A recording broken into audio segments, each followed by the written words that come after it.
Pois é, meus amados irmãos, os pastores, os pregadores, que na verdade não deveriam nem ser chamados de pastores, nem de pregadores, nem de evangelistas, mas sim falsos profetas, lobos devoradores, dizem que, aqui em Malaquias capítulo 3, versículo 11, Deus está falando sobre um devorador que seria o próprio Satanás, o próprio diabo, que seria um ser espiritual que entraria na vida daqueles que não são dizimistas, daqueles que não trazem o dinheiro, os 10%, à denominação deles, à sua congregação.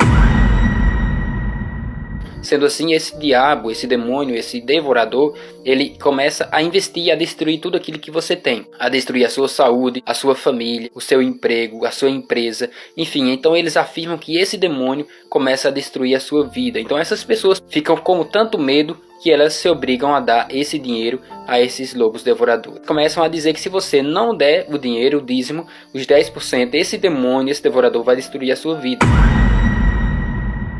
E você vai estar debaixo de uma maldição.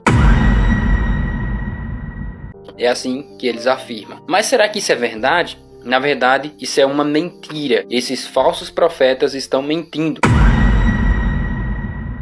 Dentro do contexto de Malaquias capítulo 3, versículo 11, na verdade não está falando de um demônio, de um ser espiritual, e sim de uma praga que Deus enviava sobre a lavoura do povo judeu, dos hebreus, porque eles estavam desobedecendo às suas leis. Quando o povo desobedecia às leis de Deus, Deus repreendia eles através de pragas, de gafanhoto, para que assim eles pudessem voltar para Deus. Veja, por exemplo, o que é que está escrito no capítulo 3, versículo 11 de Malaquias, onde eles dizem ser o demônio, ser um ser espiritual. E por causa de vós repreenderei o devorador. Quem é esse devorador? Para que não vos consuma o fruto da terra. Qual era o fruto da terra no contexto aqui? O que é que a terra produz? Lavoura, mantimento. Então esse devorador que estava ali consumindo a lavoura do povo judeu, dos hebreus, Deus disse então que repreenderia, se eles se convertessem, se arrependessem de suas ações, seus pecados, Deus repreenderia esse devorador que estava consumindo a lavoura, consumindo o fruto da terra. E a vide do campo vos não será estéril.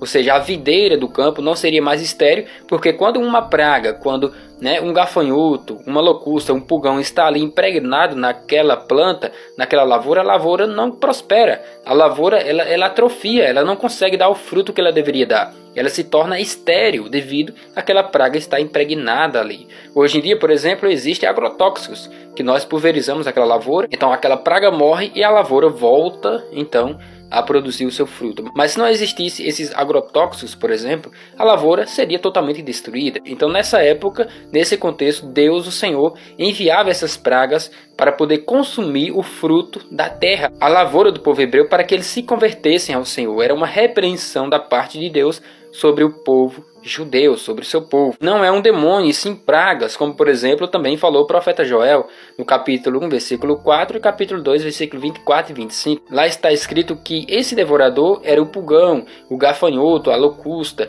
Então não era um devorador, e sim uma multidão, uma nuvem de pragas que Deus enviava sobre a lavoura do povo hebreu, para que eles se convertessem de suas maldades e voltassem ao Deus Todo-Poderoso, para que assim pudessem ouvir a sua voz. Então, essa história de devorador, de demônio, do diabo investindo na sua vida porque você não é dizimista, é uma mentira, é uma grande mentira.